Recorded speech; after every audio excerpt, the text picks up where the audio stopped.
Iran के drone, Jordan में deep strike, revolutionary guard के रॉकेट और बहरीन में बारूदी तांडव,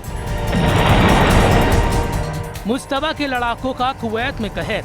ये सब इस बात का संकेत है कि अमेरिका ईरान का युद्ध अब फाइनल राउंड में पहुंचने वाला है, जहां सिर्फ दो देशों के बीच की लड़ाई नहीं हो रही। अब ये रेंज बनाम रेंज, ड्रोन बनाम एयर डिफेंस और मिसाइल बनाम बम वर्षकों की टक्कर है। प्रेसिडेंट ट्रंप ने ऐलान कर दिया है कि ईरान B-1 बम वर्षक वाला कहर झेलने के लिए तैयार रहे।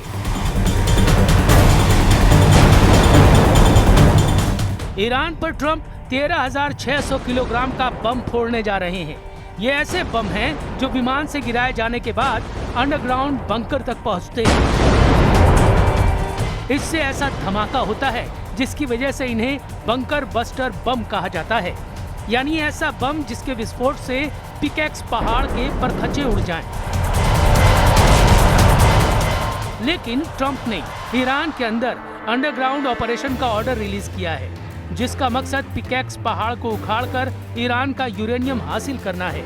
लेकिन ट्रंप के मिशन का पता चलते ही ईरान इतना बौखला गया है कि बारूद की डोज को जस्ट डबल कर दिया है। ईरान फुल फॉर्म में हमले कर रहा है, बिना रहम किए ट्रंप से हिसाब ले रहा है।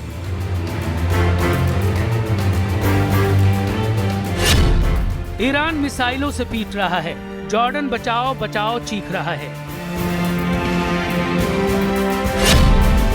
ईरान ड्रोन बमों की बौछार कर रहा है, बहरीन रहम रहम गिड़गिड़ा रहा है।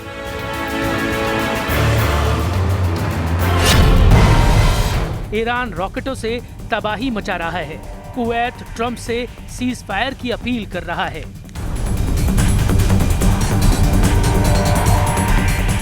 ईरान के जितने दुश्मन हैं, सब सरेंडर मोड में आ चुके हैं। इजराइल तक युद्ध से साइड लेकर एक किनारे खड़ा है। लड़ाई अब सीधे अमेरिका ईरान में चल रही है, जबरदस्त टक्कर हो रही है। अमेरिका रात भर बमबारी करता है, सुबह की पहली रोशनी से ईरान जवाब देना शुरू करता है। ईरान जब जवाबी हमला करता है तो सिर्फ अमेरिका की हालत खराब नहीं होती, ट्रंप से दोस्ती रखने वाले तमाम देश ईरान का ताप झेलते हैं। ईरान पर अमेरिका के जितने बम गिरे हैं, ऐसे हर धमाके ने अब खाड़ी देशों के मिसाइल डिफेंस सिस्टम का पुर्जा ढीला कर दिया है। ओमान से कुवैत तक, बहरीन से सऊदी अरब तक हर मिसाइल हमले ने ट्रंप को ईरान पर नया प्लान बनाने पर मजबूर कर दिया है। यही वजह है कि ट्रंप ने ईरान को घेरने के लिए अब अपने सबसे विनाशकारी हथियार को उड़ाना शुरू कर दिया है। ब्रिटेन के RAF फेयरपोर्ट एयरबेस से अमेरिकी B-1 स्ट्रेटेजिक बमर उड़ान भरते देखे गए हैं। ट्रंप के ईरान के पिकैक्स माउंटेन को निशाना बनाने की धमकी के बाद ब्रिटेन के RAF फेयरपोर्ट एयरबेस पर हलचल तेज हो चुकी है और अमेरिकी B-1 स्ट्रेटेजिक बमर के उड़ान भरने की तस्वीरें वायरल होनी शुरू हो गई हैं। CNN की रिपोर्ट के मुताबिक अमेरिका यूरोप में तैनात अपने F-16 और F-35 लड़ाकू विमानों को भी पश्चिम एशिया में भेजने का प्लान बना चुका है। इसके साथ ही एयर टू एयर रिफ्यूलिंग विमान भी ईरान के आसपास भेजे जा सकते हैं।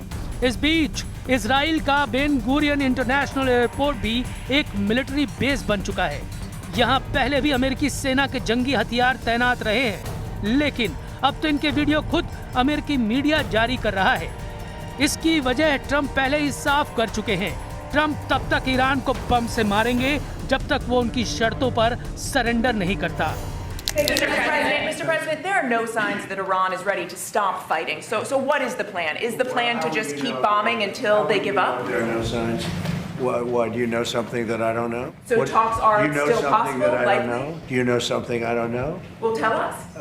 I will tell you. They want to desperately meet, and until they're ready to meet in a meaningful way, we have no interest in even. Trump अगर बमों के जोर से ईरान का सरेंडर चाहते हैं, तो सुप्रीम लीडर मुश्तबा उनके मंसूबे पूरे नहीं होने देने की गारंटी ले रहे हैं। अमेरिका को रोकने के लिए अब ईरान ने बॉर्डर के इलाकों को पुख्ता सिक्योरिटी जोन बनाना शुरू कर दिया है। ईरान के दक्षिण में बंदर अब्बास, जास और सिरिक में अमेरिका ने भयानक हमला किया, तो ईरान के पश्चिम में खुजिस्तान के अहवाज, महशहर, बंदर इमाम और आबादान में हवाई हमले कर रहे हैं। इसके अलावा तबरीज में अमेरिका ने तबाही मचाई है, लेकिन अब रेवोल्यूशनरी गार्ड इन्हीं वॉर जोन को अमेरिकी मिसाइलों और जेटों का कब्रगाह बनाने की तैयारी कर रहे हैं।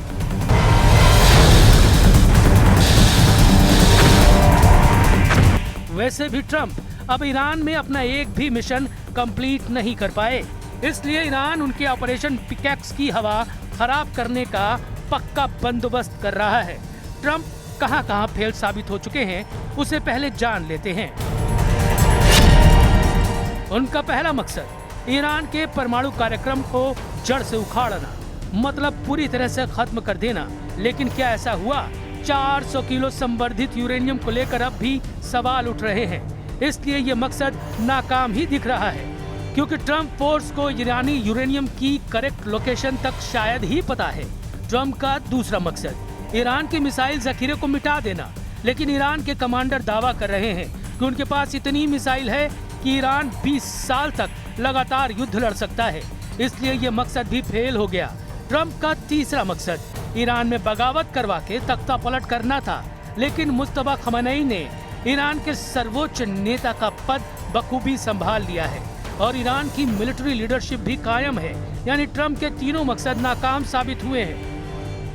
ईरान ये वादा कर रहा है कि ट्रंप जितनी भी प्लानिंग करना है करते रहें, उनकी धमकियों और धौस से ईरान डरने वाला नहीं।